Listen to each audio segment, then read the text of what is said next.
The envelope sat on the kitchen table, cream-colored with gold edges. My name stared back at me in Aunt Clara's perfect handwriting. I whispered, "Why now?"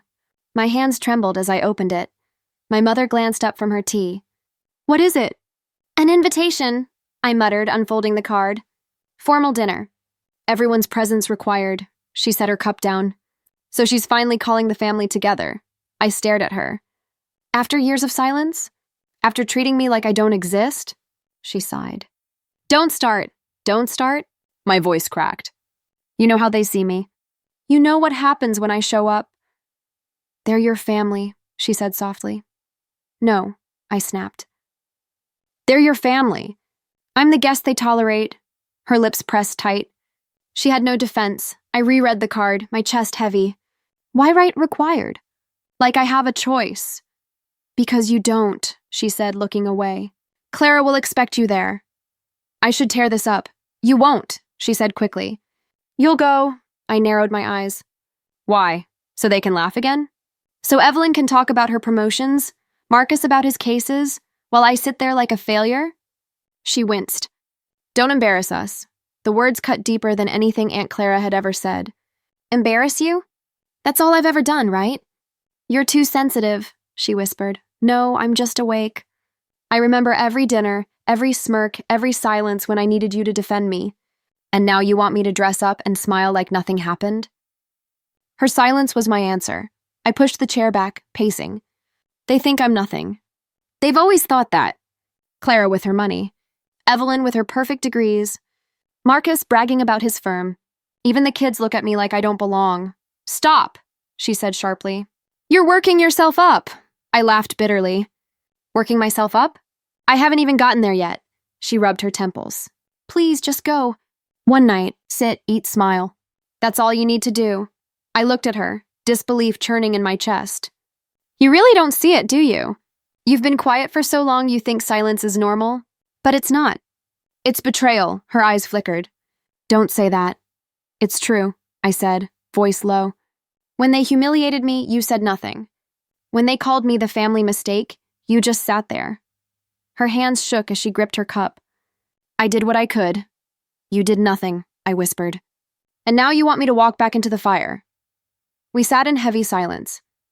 Finally, I asked, "What if I don't go?" "Clara will never forgive you," she warned. I laughed bitterly. "Forgive me? She's never even accepted me." Her jaw tightened. "She's powerful. You can't afford to anger her." There it was. The truth. It wasn't about family. It was about control. I stared at the invitation. The gold lettering glared at me, demanding. My chest felt like it was caving in, but beneath the weight, a strange spark flickered. I whispered, "Maybe I should go." My mother's head snapped up. "Good. That's the right choice." "Not for you," I muttered. "For me, I need to see why they called me. I need to face them." Her brows furrowed. "Face them?" "Just behave, that's all I ask." "No," I said firmly. "I won't just behave. I want to know why now. Why, after years of pretending I don't exist, suddenly I'm required." She looked nervous. "Don't stir trouble." "I won't have to," I said quietly. "Trouble always finds me there." Her lips parted, but she said nothing. I held the card tighter. The words blurred as my mind filled with old echoes. Laughter that wasn't mine, whispers I wasn't meant to hear, the sting of sitting at a table where no one wanted me. I breathed out slowly. "Fine, I'll go. You'll behave?" she asked quickly. "I'll go," I repeated, ignoring the rest. She exhaled in relief like she'd won. But inside, I knew something had shifted. This time, I wasn't walking in as the quiet one, the forgotten one. Something in me was burning, and though I couldn't name it yet, I knew it was stronger than fear. I slid the invitation back into its envelope. My voice was steady but sharp enough to cut. "Let's see what they've planned for me." I stood in front of my closet, staring at the same tired dresses I'd worn for years. None of them screamed fancy dinner. They whispered, "Don't look at me." My mother walked in, arms crossed. "Are you ready yet?" "No," I muttered, tugging at a black dress on a hanger. "Nothing fits this kind of place." She eyed me up and down. "That's the best you have?" "Apparently." I pulled it over my shoulders, smoothing it against my waist. "What do you want me to do, rent a gown?" Her silence said everything. I turned. Just say it. She hesitated, then sighed. Don't embarrass us. The words punched me harder than any insult Evelyn had ever thrown. So I'm already a risk to you? Just by existing? I didn't mean it like that. You did, I said sharply. You always do, she looked away. We don't have time for this. Let's go. On the drive, I pressed my forehead to the cold glass window, my stomach knotting tighter with every mile. I could already picture their smirks, the raised brows, the quick glances at my shoes, my hair, my everything. By the time we arrived, the grand hotel glowed with chandeliers and laughter spilling from inside. I forced a breath and stepped out, heels clicking too loudly. Inside, my cousins were waiting. Evelyn's eyes swept over me like a scanner at the airport, stopping long enough to smirk. Oh, you came. Yes, shocking, isn't it? I forced a smile, her lips curled. That dress. Vintage? I held her gaze. Something like that. Marcus appeared behind her, his suit sharp, his grin sharper. Well, look who decided to join the adults. I was invited, I said. Pity, he muttered. I thought maybe Clara's secretary made a mistake. Evelyn laughed lightly, the sound rehearsed. Be nice, Marcus. We don't want her running off before the appetizers. Don't worry, I said coldly. I can handle worse than appetizers. Evelyn raised a brow. Confident, are we? No, I said, my voice steady. Just done pretending. Their smiles faltered for half a second before returning, sharper than knives. We moved toward the reception area. Every step felt like a trial. Their eyes flicked to my shoes, my hair, my cheap clutch. Every glance was another whispered judgment. Marcus leaned close as we walked. Tell me, still working that little job of yours? Yes, I replied evenly. He smirked. Impressive. Minimum wage must be thrilling. I wanted to claw his smug face, but instead I whispered, At least I earn mine. His jaw clenched, and Evelyn chuckled, pretending not to notice the hit. Marcus, don't bully her. She's trying. The word dripped like poison. I stopped walking. Funny. You two spend so much time watching me, it's almost like my life entertains you. Marcus grinned. Someone has to keep score. And someone has to remind you, I shot back, that scores change. Evelyn tilted her head. Bold words. Let's see if you can keep that spirit once you're seated. I forced my chin high. We'll see. We reached the entrance of the dining hall, and Aunt Clara's booming voice echoed. Finally, the last ones. Her eyes swept the group and landed on me. Well, you made it, I nodded. As requested. Her lips curved slightly, unreadable. Let's hope you remember your manners. Behind me, Marcus whispered, Good luck. And Evelyn added softly, You'll need it. Their words clung to me like shadows, but I forced myself forward. I wasn't here to hide anymore. I smiled even though my insides burned. The dining hall glittered with silverware and crystal glasses. Everyone gathered as the head waiter cleared his throat. Seating has been arranged, he announced. Please find your cards. Evelyn leaned close to Marcus. This should be fun. My stomach dropped. I searched the long table draped in white linen, scanning for my name. I passed seats labeled Evelyn, Marcus, Mother, Clara. My name wasn't there. Where's mine? I muttered. A waiter pointed. Over there, miss. I turned and froze. At the far corner, a tiny round table sat apart from the others. 4 brightly colored chairs, crayons in the middle, and name cards written in playful font. My card stood upright between 2 children's names. Evelyn's laugh sliced through the room. Oh my God, they actually did it. Marcus clutched his stomach. Perfect placement. She finally gets a seat that fits. Heat crawled up my neck. My hands shook, but I forced a smile. Cute joke, Aunt Clara's voice rang out. No joke. Seating is final. I stared at her. With children? She raised a brow. Is there a problem? I swallowed hard. I thought I'd be with family. You are, she said smoothly. They're family too. The cousins behind me snickered. I turned to my mother, desperate. Say something. Her lips barely moved. Just sit down. My chest cracked. You're serious. Don't cause a scene, she whispered. Evelyn clapped her hands. Come on, sit. The kids are waiting. I looked at the children, their wide eyes blinking at me. One whispered, Why is she here? My cheeks burned hotter. I pulled out the small chair, knees knocking the table. My dress bunched awkwardly as I sat. Crayons rolled against my plate. The kids giggled, not cruelly, just confused. "Are you gonna color with us?" one asked. I forced a laugh. "Maybe later." Behind me, Marcus called, "Don't eat too fast or you'll spill juice on yourself." More laughter exploded across the main table. I clenched my fists under the cloth, nails digging into my palms. I whispered to myself, "Breathe. Just breathe." Evelyn leaned back in her chair, raising her glass.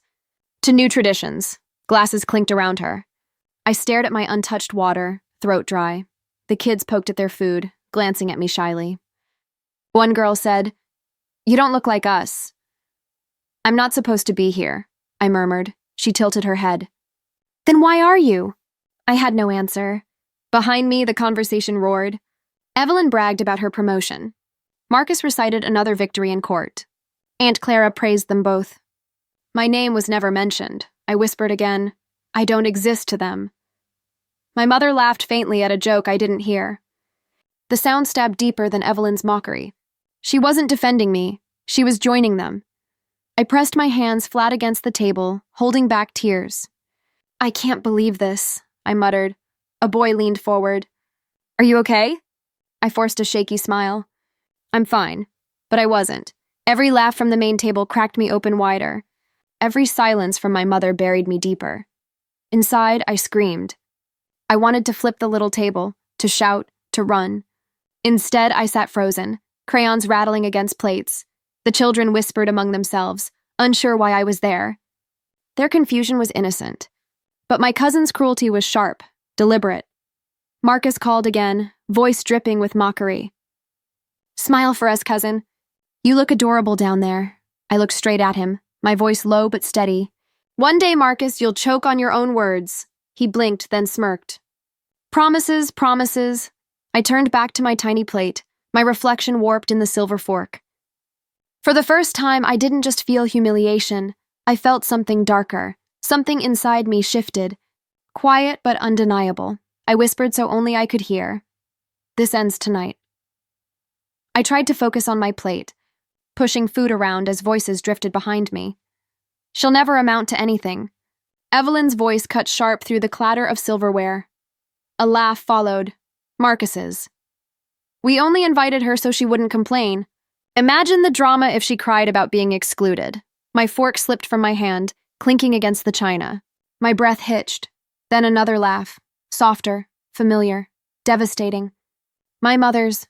"Don't be cruel," she said, but her tone wasn't defense. It was amusement, laced with complicity. My chest tightened.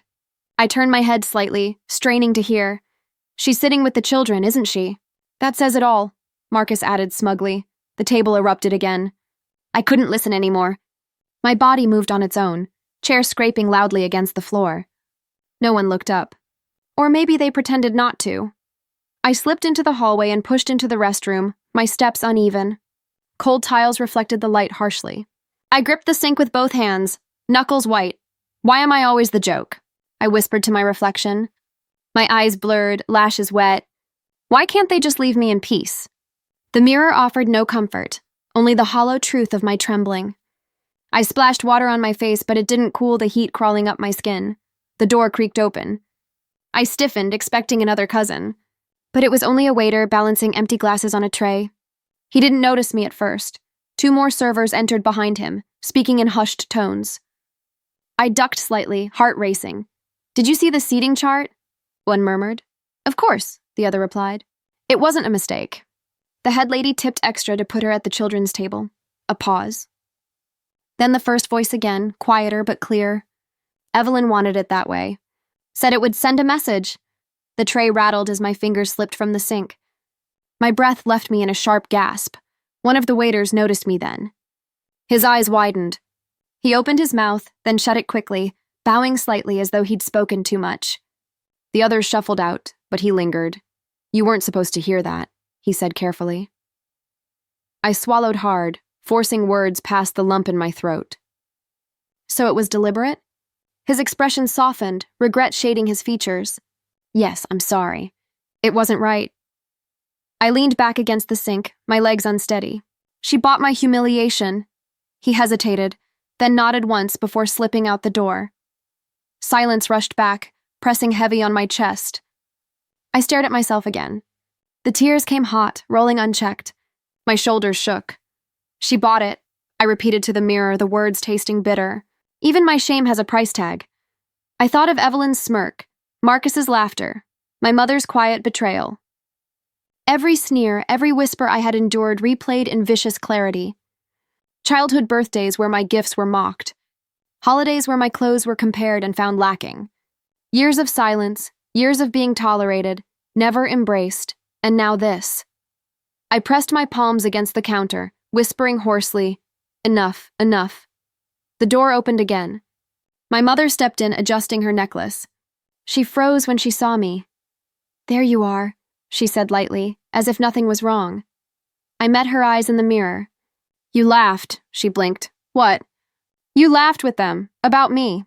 Like I wasn't your child sitting 2 seats away." Her lips pressed together. "You're imagining things." "No," I said firmly, my voice breaking. "I heard you." "Every word," she sighed, irritation flickering across her face. "Why must you always be so sensitive?" "They tease, yes, but it's not meant to harm." "Not meant to harm?" My voice rose. "They put me at the kids' table, Mother. And you said nothing." Her eyes darted away. "It was Aunt Clara's arrangement." "No," I whispered, fury trembling in me. "It was Evelyn. She paid for it. A waiter told me. That made her flinch, but only slightly. Then perhaps you should take it as a lesson. Appearances matter." I stared at her, the final crack splitting something deep inside me. "You're supposed to protect me, not laugh with them." Her expression hardened. "You make it difficult." My breath caught, words failing. I pushed past her, storming out of the restroom, each step echoing louder than my voice ever had in this family. In the hallway, laughter still drifted from the dining room. My name tossed around like an afterthought, like a punchline. But something inside me shifted. No more tears. No more begging for a place. If they wanted me to be their joke, then fine, but I would not play along anymore. I walked back toward the glowing dining room doors, my face still damp, my heart burning with a new resolve. The heat in my chest had a voice, rage. I wanted to stand, fling my chair, and scream at every polished face pretending I didn't matter. "Are you okay?" a small voice asked. A child looked up, worried. "I'm fine," I lied. My hands trembled. The waiter who'd told me about the seating walked by, his eyes catching mine. He mouthed something I didn't need to hear. Later, when plates were cleared, he approached quietly. "Miss, a word?"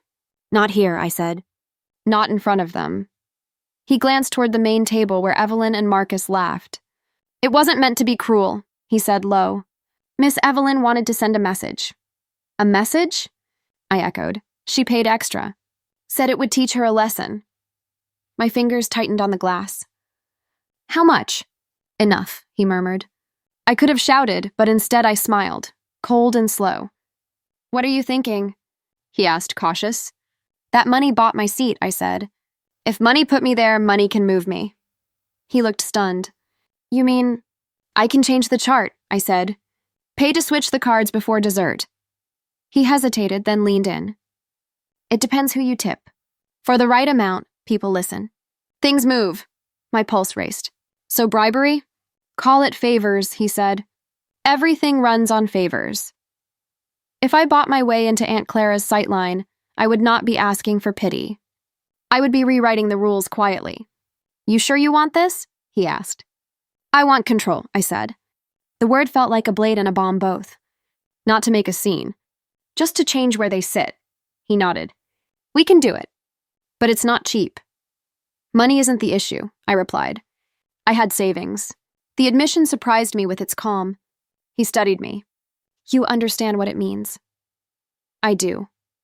My voice didn't tremble. "Do it discreetly." He took my card with hands that didn't shake. "It'll be done before dessert." My mother stood a few feet away, watching, uncertain. "What are you doing?" she whispered.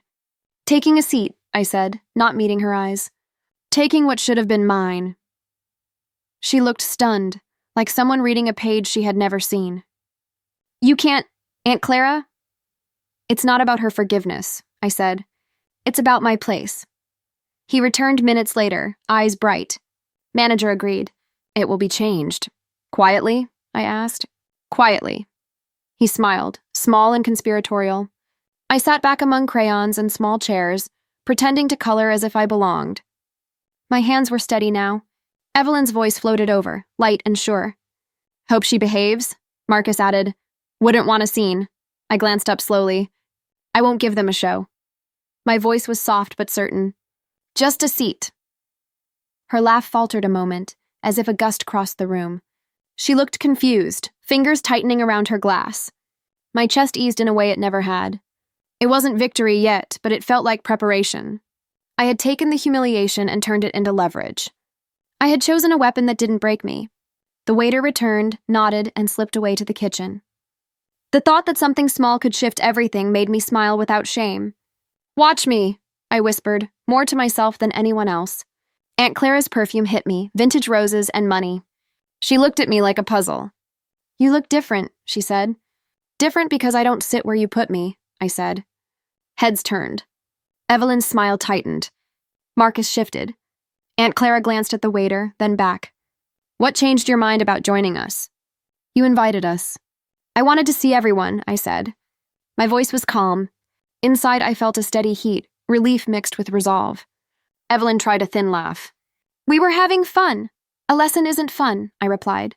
Lessons stick. Marcus opened his mouth, but Aunt Clara raised a hand. Enough, let her speak. I met her eyes. I'm here. I won't be your joke. A hush fell like a curtain. I felt the room tilt, small and sharp.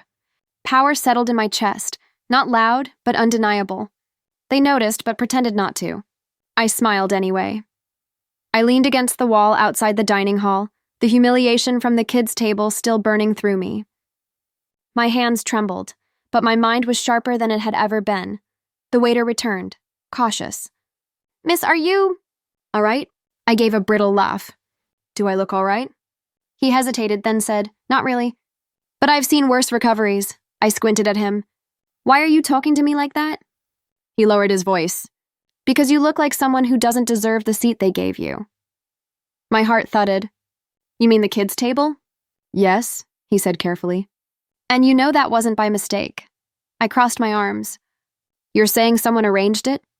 He glanced over his shoulder. Let's just say in this place a tip can decide anything. Even seating, my stomach twisted. So if a tip put me there, another tip could move me? He gave a small, knowing smile. You understand quickly. I whispered more to myself than to him. Evelyn. The waiter tilted his head. That name has been floating among the staff tonight. I clenched my fists. Rage pulsed through me, but it wasn't the wild, reckless kind.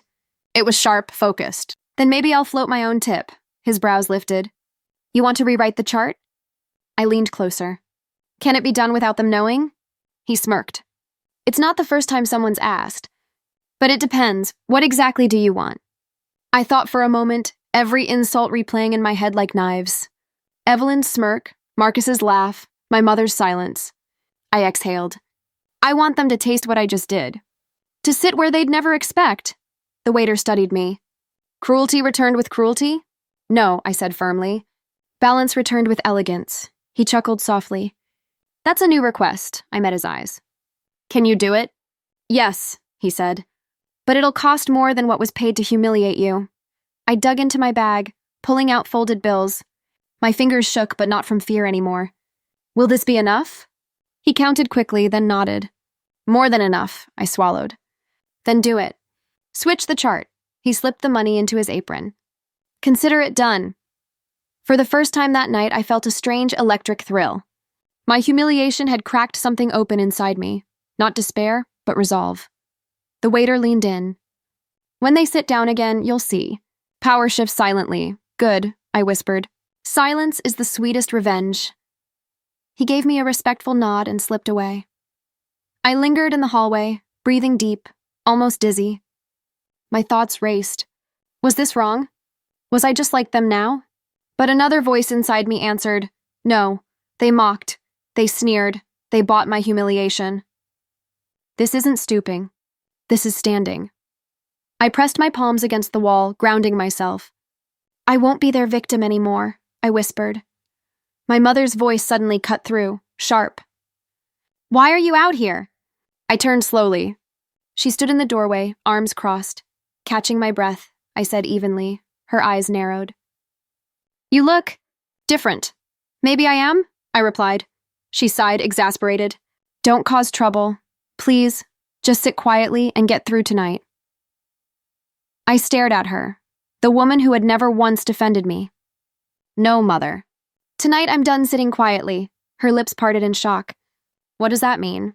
I gave a faint smile. It means when the chart is read again, you'll see. She frowned, confused. The chart? What are you talking about? Nothing you'd understand, I murmured, brushing past her into the hall. Her hand caught my wrist. Don't embarrass us more than you already have. I pulled free, meeting her eyes. No, tonight I'm done being embarrassed. That's over. She stared after me as I walked back toward the dining room, my heartbeat steady now, no longer racing with shame. When I reached my chair, Evelyn shot me a smirk. Get lost? The children must have missed you. I smiled back, not weakly, not bitterly, but with a calm that unnerved even me. Don't worry, Evelyn. Something tells me your seat won't feel as comfortable soon. Her brow furrowed. What does that mean? I picked up my glass, took a slow sip, and whispered, You'll see. And in that moment, for the first time all night, I felt in control. Not broken, not humiliated, but powerful. The game had shifted, and they didn't even know it yet. The clink of silverware echoed too loud, like every sound waited to sharpen itself against me. Evelyn leaned closer, voice dripping sugar that cut sharper than glass. So, she said, eyes raking my outfit, you finally learned how to dress without looking like you borrowed from the bargain bin. I smiled thin, though my chest burned. Glad you noticed. I wasn't sure you'd recognize style unless it screamed labels. Her smirk faltered for a second. Oh, please. Don't pretend you belong in this circle. We all know why you were invited. I tilted my head. To fill the seat Evelyn wanted to buy? A hush swept the table. Marcus laughed too loud, trying to cover. She's feisty tonight. Maybe the kids' table rubbed off on her. I stabbed my fork into the roast, calm masking my pulse. You're right. Sitting with children teaches patience. Something you never learned, Marcus. Careful, he warned, his jaw twitching. You're still what? I asked, my voice was steady. Still beneath you? Still the cousin who doesn't count? His mouth opened, but Aunt Clara's sharp voice cut across. Enough, Marcus, he blinked. But don't embarrass yourself, she said coldly. You're a lawyer. Argue with logic, not insults. The table shifted with whispers. Evelyn's eyes narrowed. Aunt Clara, really? You're defending her now? Yes, Clara said, folding her napkin with precision.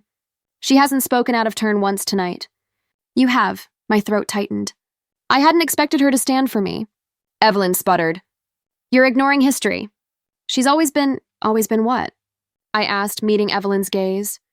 The one you mock when you're bored? The one you use as proof of your perfection? Evelyn's cheeks flushed. Don't twist it. I don't need to. Your words are enough. Marcus slammed his glass down. This is ridiculous. Look where I'm sitting. You put me beside Uncle Peter like I'm a child too. Evelyn gets the head and I'm shoved down here. Laughter bubbled from cousins across the table. Poor Marcus, one teased. Guess money doesn't buy everything. Marcus glared, shoulders stiff. This isn't funny. I leaned back, savoring. Funny. That's the word I've heard about myself all evening. Glad it finally isn't on me.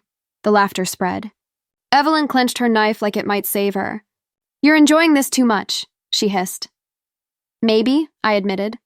For once, the joke isn't mine. Aunt Clara's gaze slid over me, unreadable.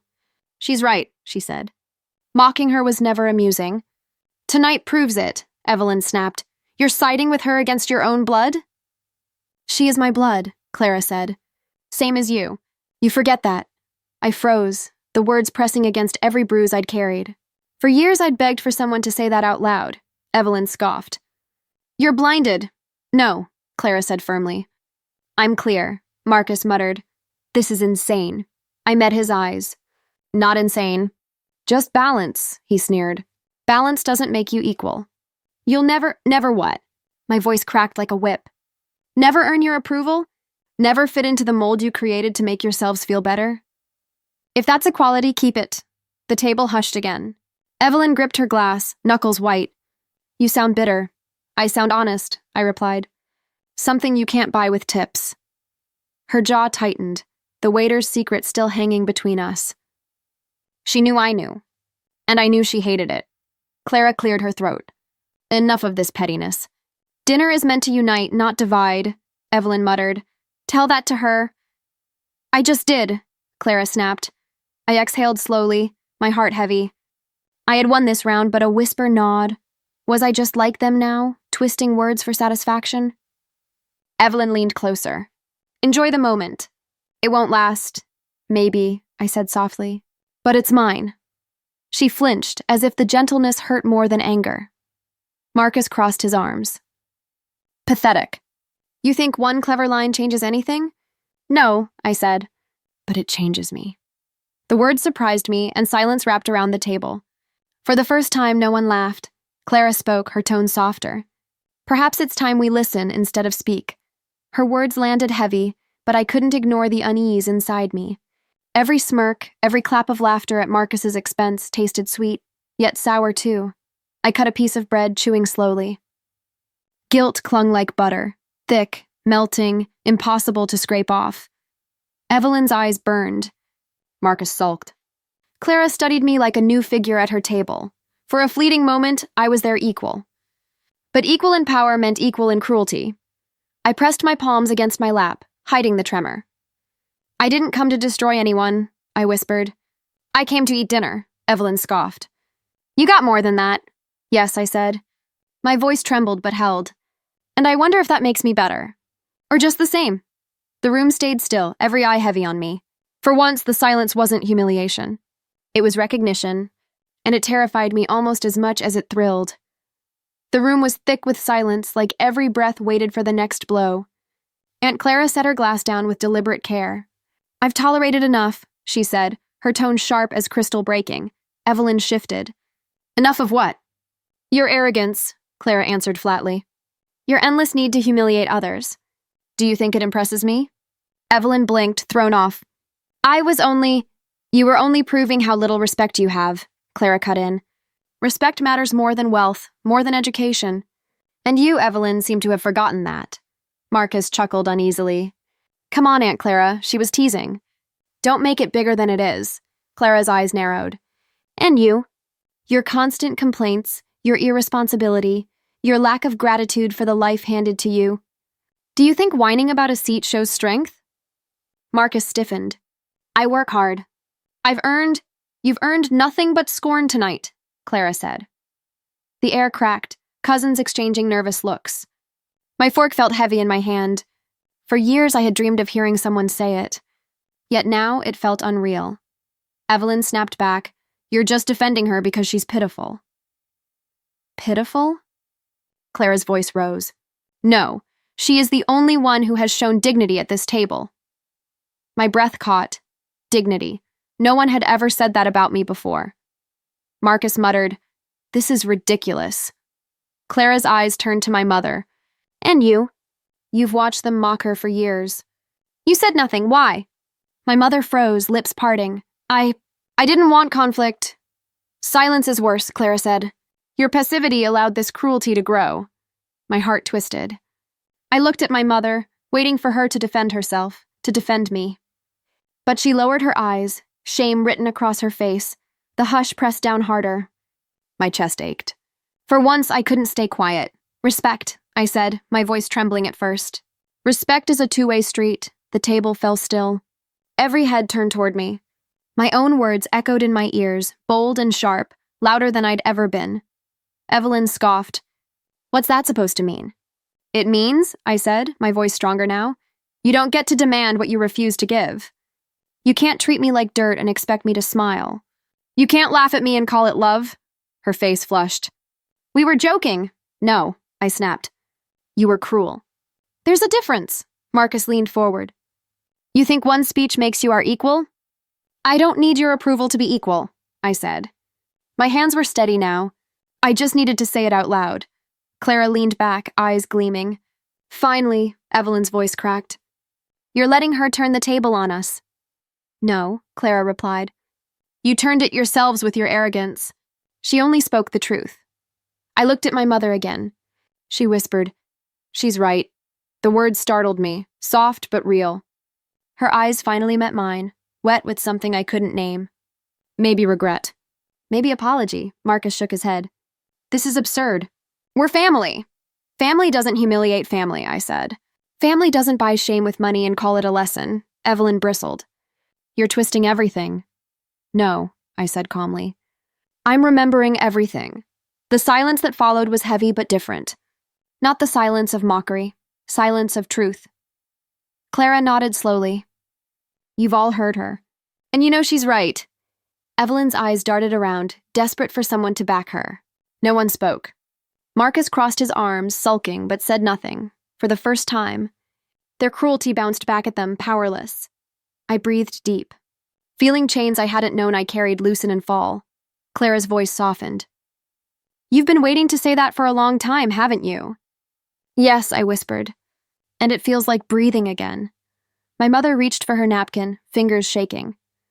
"I should have defended you." "I'm sorry." Her apology was quiet, but it cut deep, carving a wound and a balm all at once. Evelyn muttered, "You think this changes anything?" I held her gaze. "It changes me." She looked away first. That was victory enough. The dinner continued, but the balance had shifted. Every word, every glance carried the weight of what had been spoken. For once, I wasn't invisible. For once, they couldn't pretend I was less. Evelyn shoved her chair back, the legs screeching across the floor. "This is ridiculous," she spat. "I don't have to sit here and be insulted." I leaned back, calm, almost amused. "No one insulted you. We just stopped bowing." Her eyes blazed. "You think you've won something?" "I don't think it," I said softly. "I know it." She threw her napkin onto the table and stormed out, heels striking like gunshots. The air seemed lighter the moment she was gone. Marcus rubbed his forehead. "She's just dramatic." "You know how she is?" Clara arched an eyebrow. "Excuses, Marcus?" "She's under stress," he muttered. "That's all." "No," I said, voice steady. "That's pride cracking. And it sounds just like that door slamming." He glared at me. "You think you're better than us now?" I met his glare without flinching. "No, I just know I'm not worse." Clara smiled faintly. "Finally, someone who says it." Marcus shifted in his seat, muttering, "Everyone's ganging up tonight. It's unfair." "Unfair?" I said. "Unfair was years of being mocked while you laughed. Unfair was pretending cruelty was normal." He looked down at his plate, pushing food around without eating. His excuses dissolved into silence. My mother kept her head low, eyes fixed on her untouched wine glass. I searched her face for something, support, regret, anything. But she avoided me completely, trapped in her own quiet shame. The table buzzed with unease. The cousins whispered, chairs squeaked, silverware clinked. The whole dinner unraveled like fabric pulled apart thread by thread. I stayed still, hands folded, calm as the storm spun around me. For once, I wasn't the target. I was the center, and not from their cruelty, but from strength. The waiter walked past, balancing another tray. He caught my eye for just a moment, gave a small, knowing nod, then carried on. My lips twitched. Even he saw it, the shift, the justice quietly unfolding. Clara spoke into the mess. Pride has a way of collapsing on itself. Tonight proved it. Evelyn's footsteps still echoed in my mind, Marcus's sulking only adding fuel. Their power was crumbling, not through revenge, not through shouting, but through silence they couldn't fill. I leaned forward, my voice cutting the whispers. "This isn't about winning. It's about ending the game," Marcus scoffed. "You think we'll just forget this?" "I don't want you to forget," I said. "I want you to remember it every time you try to treat me like nothing." His jaw clenched, but he said nothing. Clara nodded. "She's right. This dinner won't be forgotten," my mother whispered, so faintly I barely heard it. "I wish it had been different." I turned to her. "It still can be." Her eyes flicked up at me, filled with guilt, then back down again. She couldn't hold my gaze. I didn't push. Tonight wasn't about forcing apologies. It was about reclaiming ground. The chaos grew louder, chairs scraping, silverware clattering, people speaking in hushed, frantic tones. But through it all, I sat steady, calm, powerful. Marcus finally pushed back his chair. "I'm done here." Of course you are, I said quietly. Running is easier than listening. He glared one last time before leaving, not as explosive as Evelyn, but just as defeated. I exhaled slowly, savoring the emptiness they left behind. The table looked smaller without their shadows looming over me. Clara raised her glass. To balance restored, I smiled faintly and lifted mine. To pride collapsing. For the first time, I wasn't laughing stock, I wasn't invisible, I wasn't the weak one holding back tears. I was steady. They were the ones unraveling. I glanced around the table, at the mess left behind, cracked pride scattered like broken glass. And for once, it wasn't mine. The sweet taste of justice lingered, not sharp, not bitter, but smooth. Like exhaling after years of holding breath, karma had arrived quietly, without fists, without fury. Just words. Just truth. And as the waiter cleared away Evelyn's abandoned plate, I couldn't stop smiling. The dining hall felt hollow, the echoes of earlier chaos still clinging to the air. I sat upright, my plate untouched, my hands resting calmly on the linen. For once, I wasn't shrinking. I wasn't small. Aunt Clara's voice broke the silence. So, you're leaving with your head high? I nodded. Yes, because I finally understand revenge was never about tearing anyone down. It was about reclaiming myself. Her eyes narrowed. And you believe you've done that? I don't believe it, I said firmly. I know it. My mother shifted in her chair, her voice almost pleading. Don't exaggerate. This was only one night. One night, I repeated, staring at her. But one night that showed me everything. I don't need your defense, and I don't need Clara's approval. I only needed my own voice. She looked down, muttering, You've changed. Yes, I answered. And that's the point. The waiter passed by, collecting glasses. His hand brushed mine as he reached for Marcus's glass, and he whispered low enough only I could hear. Dignity suits you. I let the words settle, soft but sharp. For years I'd been desperate for any scrap of acknowledgement. Tonight I realized it mattered more when it came from within. Aunt Clara tapped her fingers against the table. Do you intend to come back after tonight? Maybe, I said. Maybe not. But if I do, it won't be as your silent target. It'll be as myself. Her lips curled slightly. And who is that exactly? The one who demanded a seat at the table. And claimed it, I said. Not because you gave it. Because I took it. The weight of my words sank deep. Even my mother sat frozen. For once, no one laughed. Clara leaned back, watching me carefully. You think dignity will protect you from cruelty? No, I admitted.